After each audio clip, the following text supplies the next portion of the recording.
기도합니다.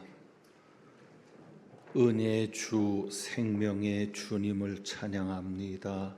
저희가 드리는 찬양을 받으시고 수고한 할렐루야 찬양대 위에 은혜를 베푸시옵소서.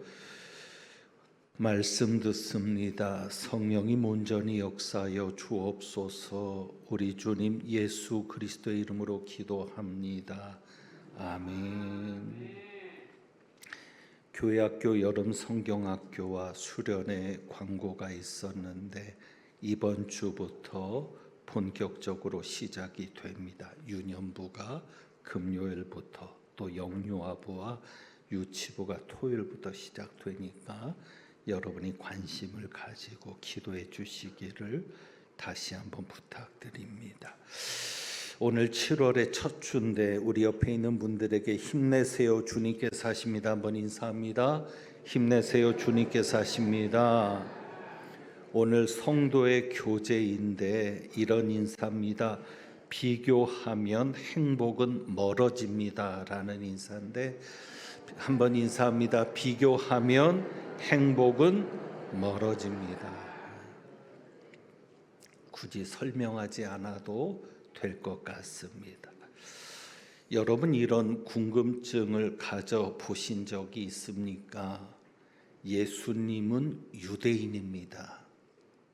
예수님의 12 제자도 유대인들입니다. 또 기독교의 중요한 인물인 사도 바울도 유대인입니다. 그런데 예수님을 믿는 기독교가 유대인의 종교가 아닌 이방인의 종교가 되었습니다.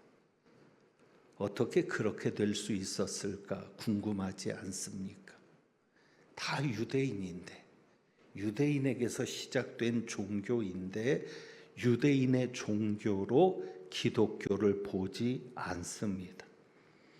그러니까 누구도 그렇게 보지 않습니다. 기독교가 유대인의 종교를 넘어서 전 세계인의 종교가 되었습니다. 그 덕분에 우리도 여기에 있습니다. 유대인의 종교만이었다면 우리는 아직까지도 예수님을 몰랐을 것이고 구원을 받지 못했을 것인데 유대인의 종교가 아닌 전 세계인의 종교가 되면서 우리도 복음을 듣게 되었고 구원을 받게 되었습니다. 어떻게 이렇게 되었을까? 그 과정을 다 이야기할 수 없지만 간단하게 한마디만 말씀하면 오늘 본문에 그 이유가 나옵니다. 바로 예루살렘 회의입니다. 우리가 공식적으로는 예루살렘 공회의라고 합니다. 이 예루살렘 공회의가 열렸기 때문에 공의회 혹은 공회의가 열렸기 때문이고 여기에서 정말 주님의 뜻에 합당한 결론이 회의의 결론으로 내려졌기 때문에 오늘 우리까지도 예수 믿게 되었고 또 기독교가 전 세계인의 종교가 될 수 있었습니다. 그런데 여러분 이것을 단순히 종교적인 확장이라고만 생각하시면 안 됩니다. 유대인의 종교를 넘어서서 전 세계인의 종교가 되었다고 그것을 단순히 종교가 확장되었다 혹은 교세가 확장된 것으로 보시면 안 됩니다. 이런 말이 있습니다. 전 세계를 우리의 교구로, 그래서 전 세계를 교구로 보자는 것인데 이것은 굉장히 종교적인 접근이죠. 그 이상의 의미가 있습니다. 그래서 그 의미를 생각할 수 있는 한 가지 이야기를 드려보려 합니다. 어느 목사님의 경험담입니다. 이 목사님이 어떤 교회에 청빙을 받아서 부임을 하게 되었습니다. 새로 담임 목사님을 모실 때는 청빙위원회를 조직합니다. 그리고 그 청빙위원회는 장로님이 위원장이 됩니다. 그래서 이 목사님을 모신 장로님이 목사님을 영접하게 되었는데 첫 마디가 이런 이야기였습니다.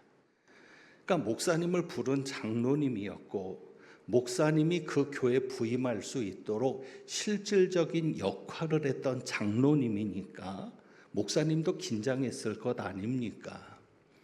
그런데 그 장로님의 첫 마디가 이것이었습니다. 우리 교회는 교인이 늘지 않아도 됩니다. 목사님, 우리 교회는 교인이 늘지 않아도 됩니다. 우리는 교회가 커지는 것을 바라지 않습니다. 그러니까 교회 성장에 치중하지 않아도 된다는 이야기입니다. 자, 여러분, 목사님이 좋아해야 합니까? 어쩌면 좋을 수 있죠. 왜? 새롭게 그 교회에 부임하면 목사님에게는 그만큼 부담감이 생기는 겁니다. 어떤 부담감? 교회를 키워야 된다는 부담감이 있잖아요. 목사님이 와서 교회가 부흥되어야 한다는 그런 결과가 나와야 되는데 그 부담감이 없어지니까 목사님 입장에선 좋을 수 있는 것 아닌가? 그런데 아닙니다. 목사님은 불편해했습니다. 왜요? 여러분, 어떤 교회가 교인의 숫자가 늘어나는 것은 단순히 숫자가 늘어나는 게 아닙니다. 그것은 무엇을 말합니까? 구원받은 숫자가 늘어나는 겁니다. 교회가 구원을 위해 존재하는 것인데 예수 믿고 천국 가게 하려고 교회가 있는 것인데 단순히 교인들의 숫자가 늘어나는 게 아니라 그 교회를 통해서 예수 믿고 천국 가는 사람들이 많아진다는 겁니다. 그런데 그 장로님은 그냥 숫자로만 생각하는 겁니다. 구원받는 영혼으로 교인들을 생각하지 않는 겁니다. 왜 이 말씀을 드리느냐? 예루살렘 교회가 그랬습니다. 예루살렘 교회를 한마디로 이야기하면 자기들끼리만 좋은 교회였습니다. 자기들끼리만 좋은 교회, 친한 사람들끼리만, 가까운 사람들끼리만. 그러니까 거기에 새로운 멤버가 들어오는 게 좋지 않아요. 왜? 불편하니까. 새로운 멤버가 오면 또 불편해지고 알아가야 되니까 그냥 자기들끼리만 좋은 교회였습니다. 그래서 예루살렘 교회는 어디를 벗어나지 않았어요? 예루살렘을 벗어나지 않았습니다. 그런데 예수님의 뜻은 무엇이었습니까? 예수님은 성령이 임하시는 것을 말씀할 때 뭐라고 얘기했었어요? 너희가 예루살렘에만 머물라고 하세요? 아닙니다. 예루살렘과 온 유대와 사마리아와 넘어서 어디까지? 땅끝까지 내 증인이 되라고 했는데 예루살렘 교회는 자기들끼리만 좋은 교회였습니다. 그러니까 예루살렘을 넘어서서 영혼을 구원할 생각을 안 하는 거예요. 그러니까 하나님이 그들을 억지로 흩으신 겁니다. 그 사건이 되는 게 사도행전 7장의 스데반의 순교였죠. 스데반이 순교하고 나서 사도행전 8장으로 넘어가면서 예루살렘 교회에 큰 핍박이 일어납니다. 그러니까 예루살렘 교회가 흩어지게 된 겁니다. 끼리끼리 모여서 자기들끼리만 좋은 교회가 되니까 하나님이 일부러 그들을 흩으시는 거예요. 그래서 흩어져서 복음이 전해진 것이 어디냐면 사마리아입니다. 사마리아에 복음을 전한 이가 누구예요? 빌립이죠. 그리고 9장에 가면은 사도 바울의 회심 사건이 일어납니다. 이것이 유대인을 넘어서는 복음이 되는 하나의 계기가 됩니다.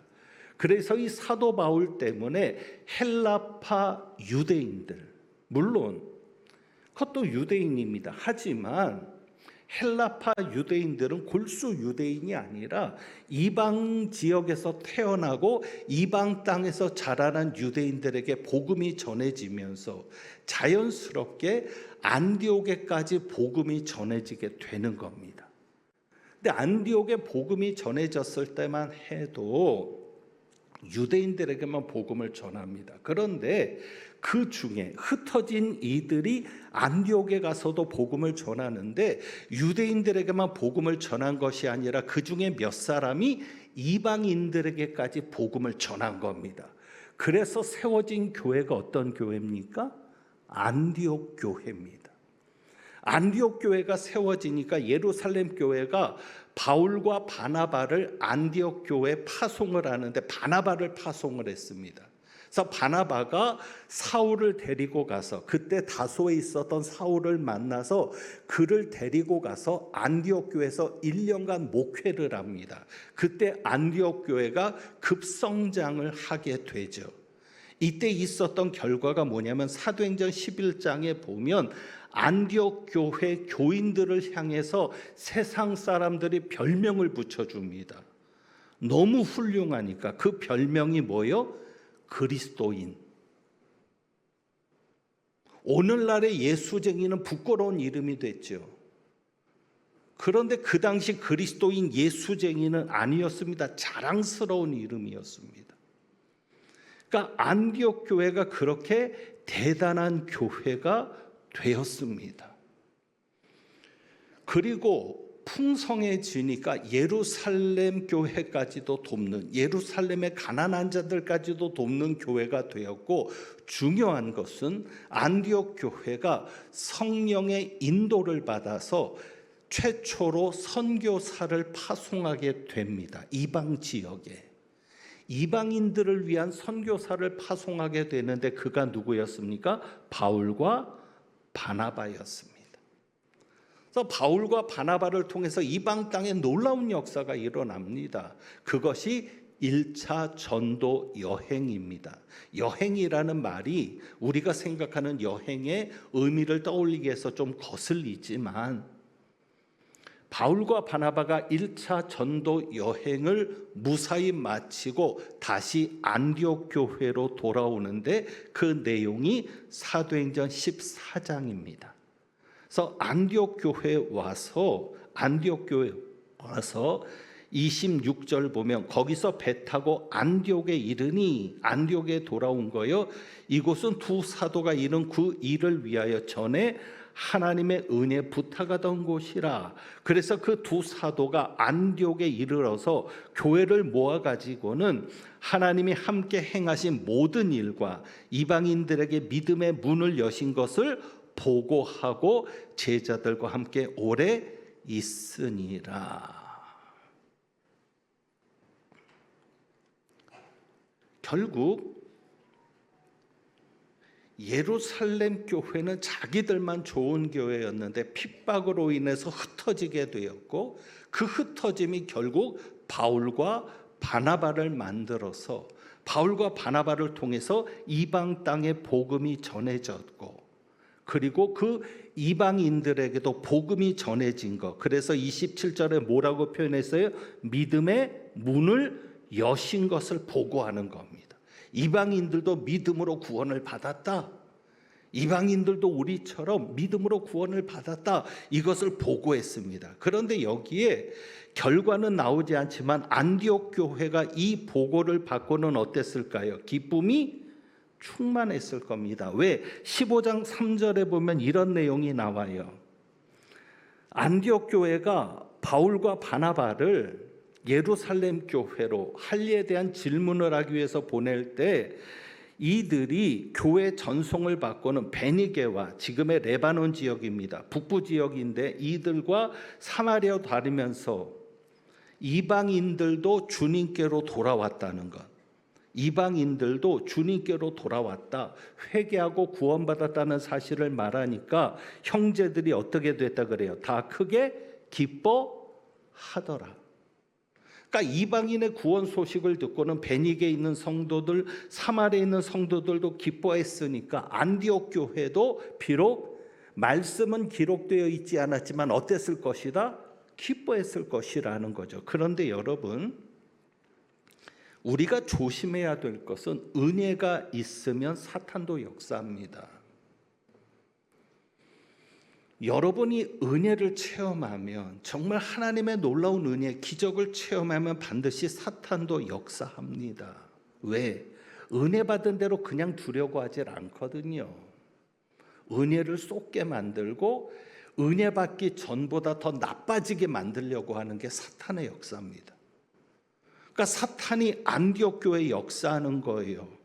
어떻게 역사합니까? 15장 1절이죠. 어떤 사람들이 유대로부터 내려옵니다. 그런데 이 어떤 사람들이 누구냐? 갈라디아서 2장에서는 이 상황을 자세하게 설명하고 있는데 5절에 보면 바리새파 중에 어떤 믿는 사람들이 일어나 말했다라고 했습니다. 그러니까 이 바리새파 중에 바리새인들 중에 믿음이 있는 자들이 믿음이 생긴 자들이 있는 거예요. 그런데 이것을 성경은 바리새파 중에라고 얘기합니다. 그러니까 그들이 파당을 짓는 거예요. 교회 안에 파당을 만드는 거죠. 그래서 그 바리새파 중에서 대표를 보낸 겁니다. 안디옥 교회에. 안디옥 교회가 세워졌다. 그리고 안디옥 교회가 부흥한다는 소식을 들으니까 보내는데 여기 보면 15장 1절에 그들이 안디옥 교회로 그냥 내려가서 보기만 한 게 아니라 어떻게 합니까? 형제들을 가르쳤습니다. 안디옥 교회가 형제들을 가르치겠다는 거예요. 왜? 예루살렘에서 내려온 그들이 아마도 안디옥 교회는 무시하지 못할 사람들이 온 것 같고요. 더 중요한 것은 이들이 속였다는 것이죠. 어떻게 속였는가? 갈라디아서 2장에서는 이렇게 얘기합니다. 4절에 보면 가만히 들어온 거짓 형제들이라고 바울이 말합니다. 가만히 들어온, 도둑같이 들어온 거짓 형제들이다. 왜 안디옥 교회에 내려온 이 어떤 사람들을 거짓 형제들이라고 했을까? 속였다는 거죠. 어떻게 속였을까요? 우리는 예루살렘 교회가 공식적으로 파송한 자들이다.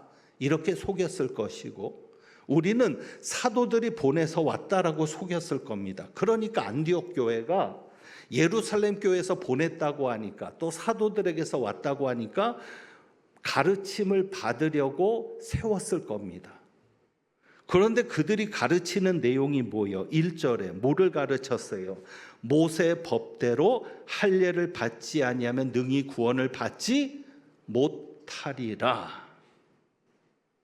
모세 법대로 할례를 받지 않으면 너희가 구원을 받지 못한다. 그들이 이야기하는 건 그거예요. 너희가 믿음으로 구원을 받았느냐? 하나님의 은혜로 구원을 받았느냐? 그러면 할례를 받아야 한다. 할례를 받아야지만 하나님의 언약 백성이 될 수 있다. 이렇게 가르치니까 누구와 다툼이 일어나요? 2절에 바울 및 바나바와 그들 사이에 적지 아니한 무엇이 일어난지라 다툼과 변론이 일어난지라. 이것은 단순한 논쟁 수준이 아니었어요. 안디옥 교회를 흔들 만한 그런 다툼과 변론이었어요. 왜냐하면 이 다툼이라는 단어가 헬라어로는 스타시스를 썼습니다. 이 스타시스가 언제 쓰는 단어냐면 폭동이 일어날 때. 폭동이 일어날 때 쓰는 단어를 여기에 쓰고 있어요. 다툼에. 그러니까 아주 격렬한 싸움이 일어난 거예요. 누구와? 바울과 바나바와 바리새파인들이 보낸 그들 중하고. 근데 왜 그렇게 격렬하게 논쟁을 일으켰을까? 그래서 안디옥 교회가 아주 소란스러워지는데 여기에서 또 중요한 것은 하나님은 위기를 기회로 만드시는 분이십니다. 여러분이 그것을 믿어야 합니다. 은혜를 받은 다음에 시험이 온다. 또 생각지도 않았게 환난과 어려움이 온다. 위기가 온다. 그러면 그것은 기회입니다. 어떤 기회? 하나님을 만날 수 있는 기회예요. 그러니까 마귀가 풍랑을 일으키고 마귀가 여러분을 힘들게 해도 결국은 마귀는 실패할 수밖에 없습니다. 왜? 하나님은 어떤 과정을 통해서라도 자신의 역사를 이루어 가시기 때문입니다. 그래서 우리는 어떤 하나님을 믿어요? 모든 것이 합력하여 선을 이루시는 하나님을 믿는 거예요. 모든 것이 합력하여 선을 이루시는 하나님. 여러분 어려움이 있습니까? 그러면 그 어려움을 하나님을 만나는 기회로 삼으세요. 예수 믿어도 소용없어, 교회 나가도 소용없어, 그렇게 하지 말고 마귀가 좋아하는 결론을 내리지 말고 맞서서, 그럴수록 더 하나님께 기도하고 하나님께 매달려서 하나님을 만나고 경험하는 기회로 삼으시기를 바랍니다. 안디옥 교회가 그렇게 된 게, 지금 다툼이 일어나니까 안디옥 교회가 바울과 바나바를 예루살렘 교회로 보내는 겁니다. 이 문제에 대해서 예루살렘 교회가 기준을 세워두도록. 왜? 그때는 교리도 없었고 신학도 없었잖아요. 신학만 있었지. 현명한 판단을 내려주도록 했는데, 그로 인해서 무엇이 열렸습니까? 회의가 열렸는데 그 회의가 예루살렘 공의회였습니다. 결국 그 회의에서 좋은 결론을 내렸고, 그 결론 때문에 오늘 우리도 예수를 믿게 되었습니다. 그 회의가 하나님의 뜻대로 가지 않았다면 기독교는 그저 유대의 한 종교였을 뿐입니다. 그러니까 예수님의 말씀처럼, 예수님이 말씀하신 것처럼 제자들이 예루살렘과 유대와 사마리아를 넘어서 땅끝까지 무엇이 돼야 되는데?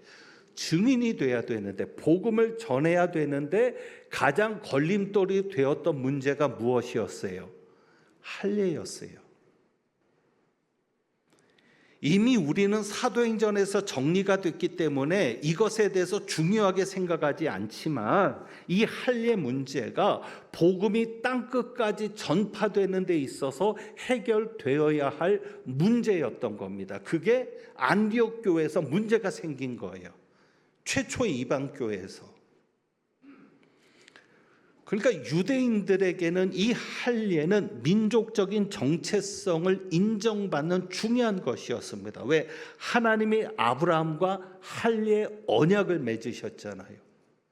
그러니까 유대인에게는 자기들이 유대인이라고 하는, 하나님의 백성이라고 하는 정체성이 할례였는데 이방인들에게는 아니었던 거죠. 유대인들이 받는 그 할례가 이방인들에게는 혐오감을 줄 정도로 이질적인 규정이었던 겁니다. 그런데 유대인들이 뭐라고 얘기해요? 이방인도 할례를 받아야 된다. 그러면 지금까지 바울이 이야기했던 복음도 가짜가 되는 거예요. 바울이 1차 전도 여행 때 여러 지역을 다니면서 복음을 전하고 많은 결실을 가졌습니다. 그런데 그들이 할례를 받아야만 구원받을 수 있다면 바울이 전한 복음도 온전한 복음이 아니었던 거죠. 그러니까 바울과 바나바가 격렬하게 이야기할 수밖에 없었던 게 뭐예요? 할례를 받아야만 구원받을 수 있다고 하니까. 그런데 예루살렘 교회가 어떤 결론을 내린 거예요? 할례 받지 않아도 구원받을 수 있다. 오직 은혜로만, 믿음으로만 구원받을 수 있다. 이 결론을 내려놓으니까, 만약에 이 결론이 내려지지 않았다면 기독교는 그저 유대교의 한 종파가 되는 거예요. 할례를 받아야 되는. 그러나 이 결론 때문에 유대인의 한 종파가 아닌 유대교를 넘어서는 전 세계인의 종교가 될 수 있었고, 우리도 그로 인해서 예수를 믿게 될 수 있었던 겁니다. 이 할례 문제가 해결되니까 우리도 편안하게 정말 율법을 지키는 게 아니라 믿음으로 구원받을 수 있게 된 거죠.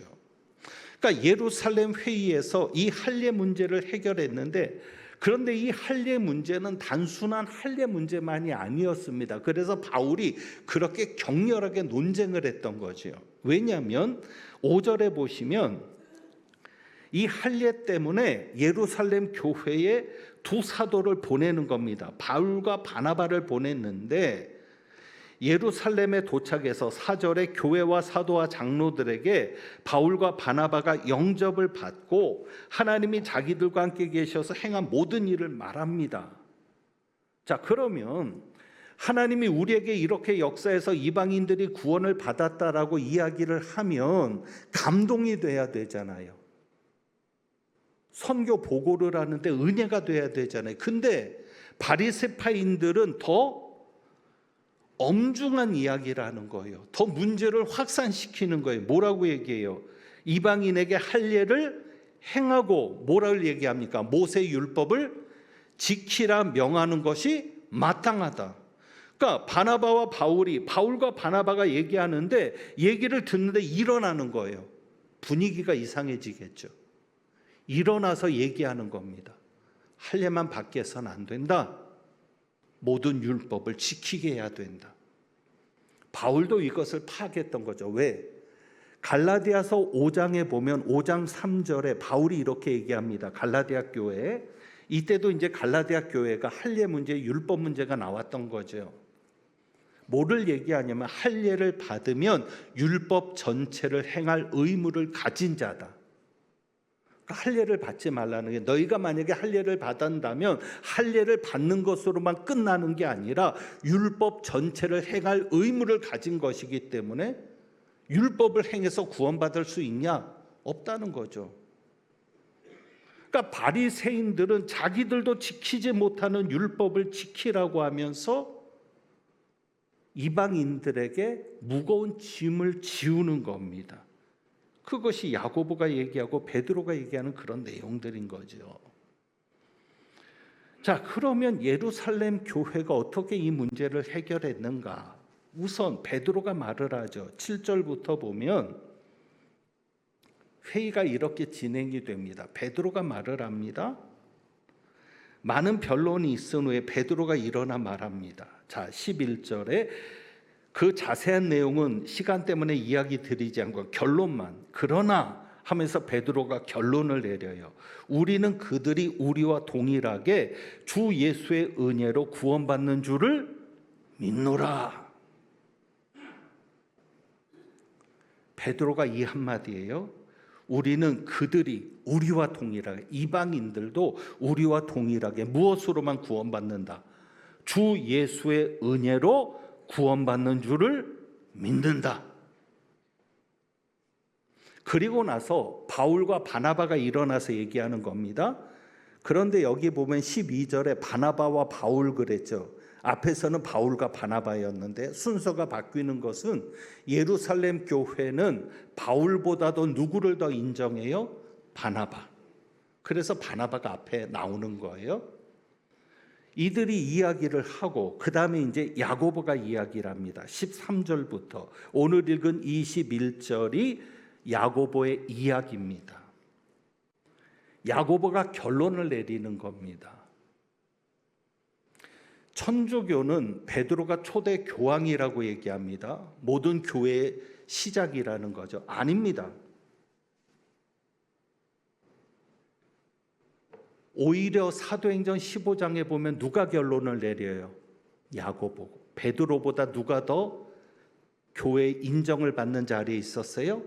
야고보. 야고보는 예수님의 동생이거든요.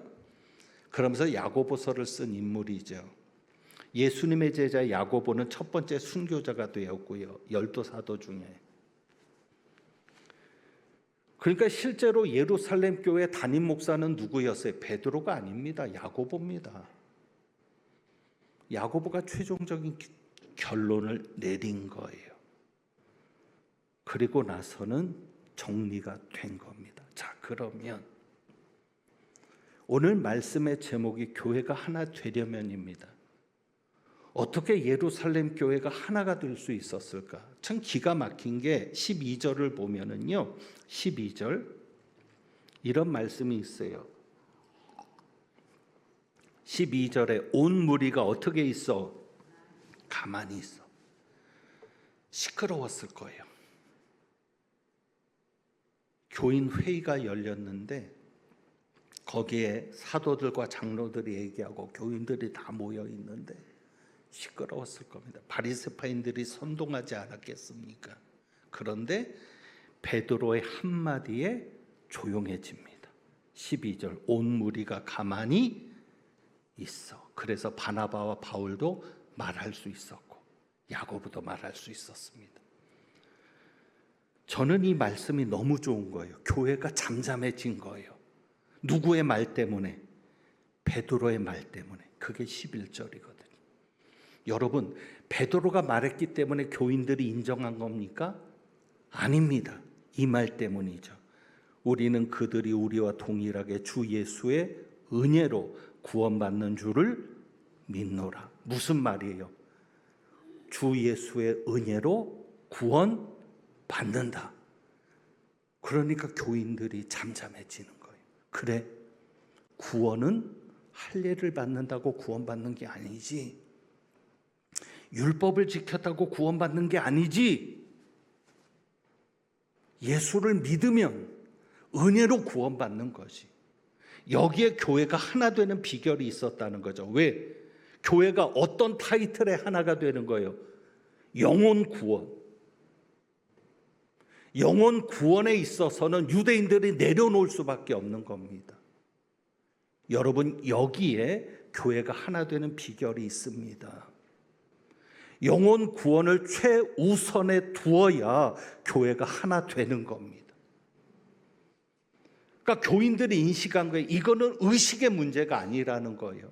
세례를 어떻게 받아야 되느냐, 성찬을 어떻게 집행해야 되느냐, 이런 예식의 문제가 아니라 구원의 문제라는 거죠. 이 구원의 문제에 있어서만큼은 양보할 수 없는 것이고 다툴 수 없는 것이죠.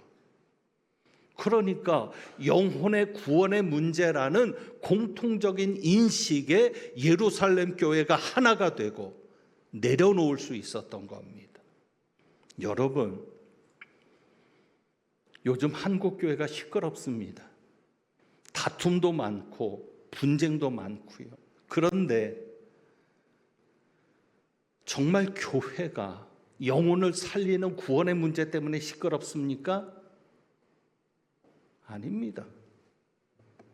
시기, 질투, 교권 싸움이에요. 누가 더 권세를 잡느냐, 누가 더 행세를 하느냐, 그것 때문에 시끄러운 거예요. 교회가 언제부터인가 영혼 구원의 사명을 잊어버렸어요. 우리들조차도 천국 가는 곳이 교회가 아니라 우리를 행복하게 만들어주는 것, 인생을 좀 더 풍요롭게 만들어주는 것이 교회가 되어버린 거예요. 그런데 그런 설교나 그런 말씀은 얼마든지 세상에서도 다 들을 수 있는 얘기거든요. 교회를 왜 세우셨습니까? 하나님이 구원 때문에 모세 방주로 세운 것이 교회죠. 노아의 방주로. 그런데 교회가 이 본분을 잊어버리니까 분열되고 시끄러워지는 거죠. 그리고 또 하나의 위기는 여기 있습니다. 왜 한국 교회의 성령의 역사가 약해졌습니까? 성령은 영혼을 구원하게 하고 거듭나게 하는 영이십니다. 교회가 전도하지 않으니까, 영혼 구원에는 관심 없으니까, 그러니까 부흥하지 않아도 돼요. 숫자가 많아지지 않아도 돼요. 우리끼리만. 그러니까 성령의 역사가 일어날 수가 없는 거죠.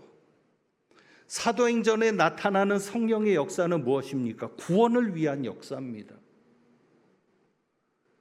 1장부터 28장까지 보세요. 구원을 위해서 성령이 역사하고, 그래서 사도 바울도 이런 표현을 하고 있습니다. 12절에 이방인 중에서 행하신 표적과 기사에 관하여 말하는 것을 듣더니, 하나님께서 행하시는 기적은 뭐예요? 표적이라는 거죠. 무슨 표적? 예수를 믿게 하는 표적.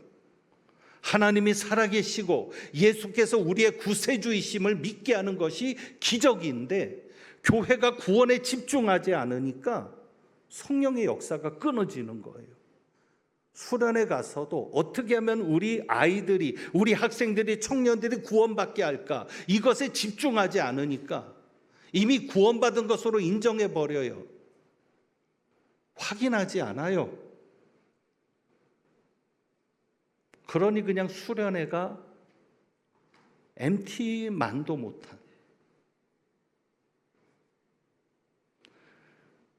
결국 교회가 하나 될 수 있는 것은 구원의 문제입니다. 그리고 교회가 성령의 역사를 경험할 수 있는 것도 구원의 문제입니다. 저는 오늘 이 말씀을 준비하면서 고민을 했죠. 왜? 맥추감사주일인데 하나님, 맥추감사주일 아닙니까? 그런데 오늘 주어진 본문은 순서에 따라서 사도행전 15장 말씀이거든요. 하나님께서 지혜를 주시는 거예요. 저를 돌아보게 하시는 거죠. 그래, 너 그러면 무엇 때문에 나한테 감사할래? 감사할 게 없는 거예요. 물가는 올라서 살기는 더 어려워졌고 아무리 모아도 집 살 수는 없고 우리 아이들에게도 희망이 있는 시대가 아니고 감사할 게 없는 거죠. 그런데 한 가지 감사가 있어요. 구원받았다는 거. 나는 오늘 죽어도 천국 간다는 거. 이 땅에서 내가 가난하게 병들게 정말 얼굴도 못 들고 다닐 정도로 그렇게 빈약한 인생을 살아도 천국에서는 면류관 쓰고 주님과 함께 먹고 마시며 영원히, 이 땅에서는 길어야 100년인데 천국에서는 영원히 살 수 있게 하신 그 은혜, 믿음으로 구원받게 하신 그 은혜, 내가 잘나서도 아니고 그래서 감사할 수 있다는 거죠. 여러분, 오늘 맥추감사 주일인데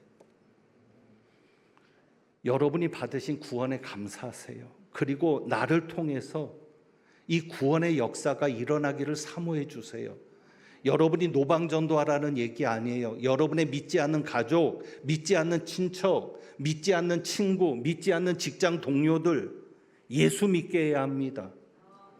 여러분을 통해서 구원의 역사가 나타나야 합니다. 여러분이 그것을 소망할 때, 그리고 우리 교회가 영혼을 구원하는 교회가 되기를 여러분이 사모하고 기도할 때 성령께서 역사하실 겁니다. 여러분의 삶에서, 교회에서 놀라운 성령의 역사를 보게 될 겁니다. 그래서 오늘 우리가 이 찬양을 드려봅니다. 주님이여, 이 손을, 맥추감사주의를 맞아서 주님이 우리의 손을 잡고 가시는 것을 감사하고요. 그리고 여기에 모인 우리 모두가 나는 한 손을 주님을 잡고 또 한 손으로는 형제 자매 손을 잡고 이웃의 손을 잡고 가족의 손을 잡고 걸어갈 수 있도록 그것을 소망하면서 우리 함께 찬양하겠습니다.